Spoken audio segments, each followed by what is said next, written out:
पानी पानी लीजिए, पानी लीजिए। क्या कदर मचा रखा है, ना खुद सोते हो ना दूसरों को सोने देते हो। अरे जीना हराम कर रखा है, मरते भी नहीं हो तुम लोग। बहू, वो बुखार ज्यादा हो गया तो इसी वजह से पूरा घर सड़ा रखा है। छी छी, कितनी गंदी बदबू आ रही है। अरे तुम्हारी जिंदगी जितनी कटनी थी तुम्हारी तो कट ली, अरे कम से कम दूसरों को तो जीने दो। तुम्हारी वजह से मैं और मेरे बच्चे भी बीमार हो चुके हैं।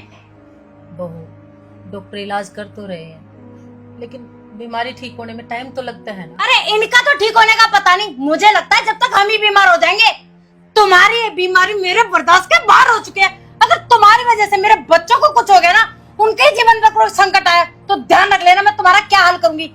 और एक बात बताऊं, तुम कल मरो ना, तुम आज मर जाओ, मुझे कोई फर्क नहीं पड़ता, लेकिन मेरे बच्चों को कुछ हो गया तो सोच लेना, जीना आराम कर रखा है। और हाँ, तुम्हारी सांस लेने के बाद भी इस दरवाजे से बाहर आई ना तो तुम्हारा क्या हाल करूंगी तुम सपने में भी नहीं सोच सकते। दिमाग खराब कर दिया मेरा।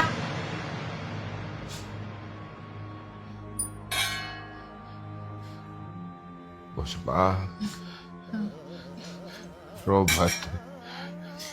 पता नहीं भगवान कौन से जन्म की परीक्षा ले रहा है। मैं तो इस एक ही बात कहना चाहता हूँ ऊपर वाले से कि हे प्रभु, उठा ले। ये जिंदगी ढोते ढोते थक गए हैं। आप ये कैसी बातें कर रहे हैं?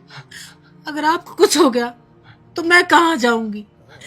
आपके होते ही हमारी ये दशा है, और आपको कुछ हो गया तो फिर कि मेरा क्या होगा, ये भी तो सोचो। कुछ नहीं। पानी पानी पानी पानी, खांसी नहीं आएगी, पानी पीजिए आराम से। आप बोलिए मत, आप आराम कीजिए बस। तेज मत बोल, नहीं तो बहू को आवाज सुनाई देगी, वो फिर आ जाएगी। आप आंखें बंद करके सो जाइए बस। हेलो। तुम हो क्या? क्या हुआ? आज तो कुछ मूड ठीक नहीं लग रहा। रमेश, जाके चेंज कर लो। अरे क्या हुआ अर्चना, इतना गुस्सा क्यों कर रही हो? यार मुझे बात नहीं करनी ना, एक हफ्ते से सो नहीं पाई हूँ मैं, कारण है तुम्हारा बाप। सारे दिन और रात खांसते रहते हैं, एक तो सारे घर में गंदगी मचा रखी है, मैं बीमार हूँ, मेरे बच्चे बीमार हैं। रमेश, मैं स्ट्रिक्टली बोल रही हूँ, या तो अपने बाप से बात कर लो सीधा सीधा, नहीं तो मैं मेरे घर चली जाऊंगी, मुझे नहीं रहना इस घर में। फैसला लेना पड़ेगा अब तुम्हें। अरे यार टेंशन मत लो, मैं माँ बाबू जी से बात करता हूँ। तुम्हारे बिना मेरा क्या है यहाँ पे? जो कुछ है तुम ही तो मेरी। जब ऐसा है ना तो कर लो अपने बाप से बात, आ रही बात समझ में, और तभी मुझसे बात करना। गुस्सा मत करो, चाय बना लो, तब तक मैं चेंज करता हूँ, फिर बात करते हैं, ठीक है?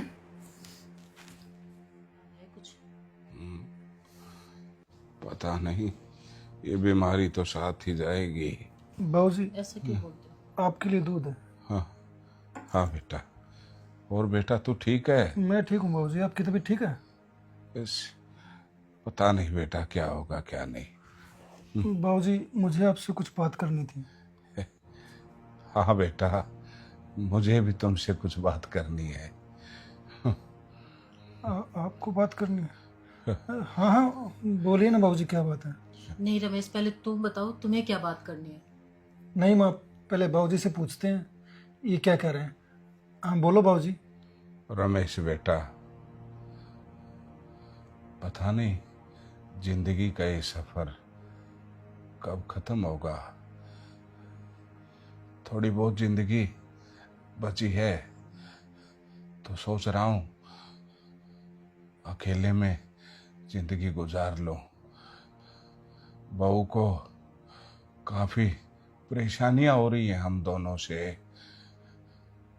वो भी अपनी जगह ठीक है, अब बीमार शरीर है, रात को कई बार नींद नहीं आती, जिससे उनकी नींद खराब हो जाती है। तो मैंने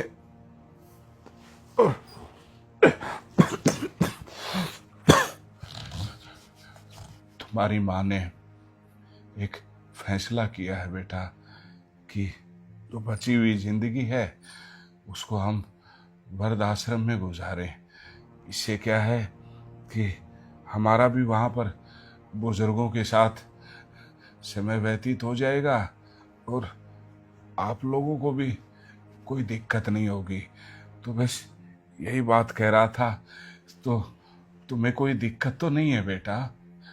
अरे नहीं नहीं बाबूजी, आप बड़े हो, आपने जो फैसला लिया है वो ठीक ही लिया होगा, इसमें भला हमें कोई एतराज़ नहीं है।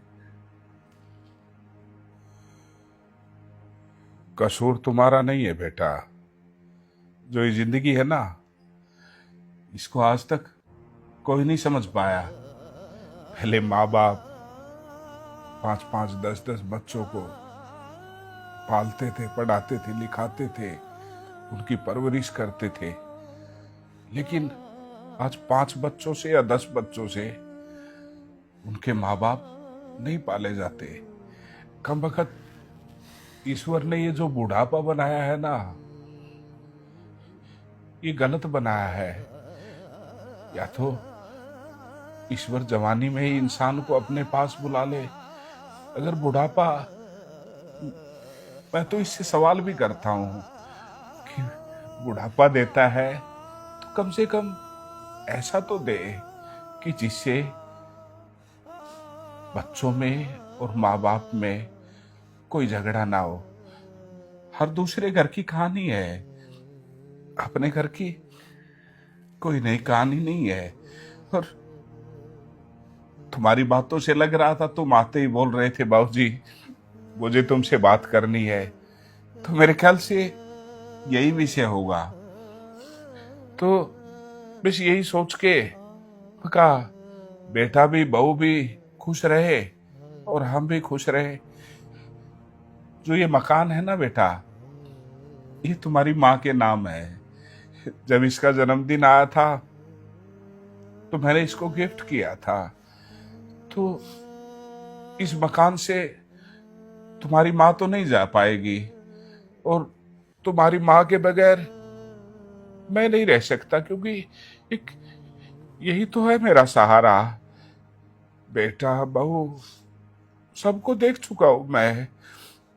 तो बस तो बेटा और बहू और बच्चे, तुम अपना रहने का कहीं और इंतजाम कर लो, क्योंकि बहुत से परिवार ऐसे हैं जिन पे घर में उनकी इज्जत नहीं होती।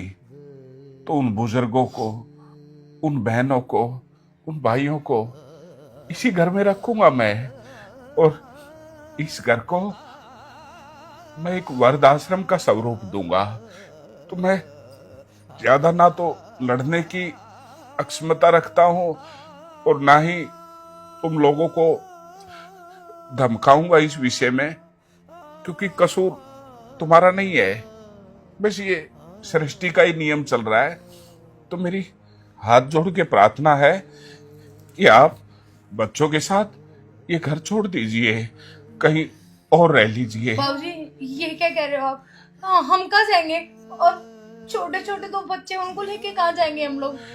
बेटा शायद तुम भूल चुकी हो कि जिंदगी के जिस पड़ाव में हम दोनों हैं, उस पड़ाव में एक दिन आप लोगों को भी आना है। और जैसा हम अपने बुजुर्गों के साथ करते हैं ना, वैसा ही हमारे साथ होगा। तुम्हारे भी बच्चे बड़े होंगे, उनकी शादियां करोगे, उनकी बहुएं आएंगी, और फिर तुम किसी कोने में खास रहे होगे तो वो आके ये बोलेगी, खबरदार इस घर से अगर सांस की भी आवाज आई तो वो सांस की आवाज हम आपको परेशान नहीं करेगी। आप चले जाइए यहाँ से। ऐसे मत करो बाबूजी, हमसे गलती होगी बाबूजी, हमें माफ कर दो। बेटा मैं तुम्हें माफ कर दूं, लेकिन मैं दोबारा वही दिन नहीं देखना चाहता जो दिन बहू हमें पिछले 2 महीने से दिखा रही है। कितना हमें तो तुम्हारी माँ को बोला था कि बेटे को कुछ मत बताना, हम चुप थे, लेकिन अब बात बर्दाश्त से बाहर हो गई थी बेटा, और अब मैं भी इस बात को और बर्दाश्त नहीं करूंगा। तुम यहाँ से चले जाओ। आप लोग मत करो ये ड्रामा। क्या दिखाना चाहते हो तुम? कि मैं तुझे माफ कर दूं तुम दोनों को? कल फिर एक सिलसिला शुरू हो जाए कि ये इसकी वजह से मेरे बच्चे बीमार हैं। हाथ जोड़ता हूँ, मेरा हाथ न उठ जाए। नहीं बाबूजी, निकल जाओ। पुष्पा, इनको मेरी नजरों से दूर कर दो। मैं यही सोचूंगा कि मुझे कोई औलाद नहीं है। आप इतना गुस्सा मत कीजिए, आपको कुछ हो गया तो मेरा क्या होगा? नहीं बाबूजी।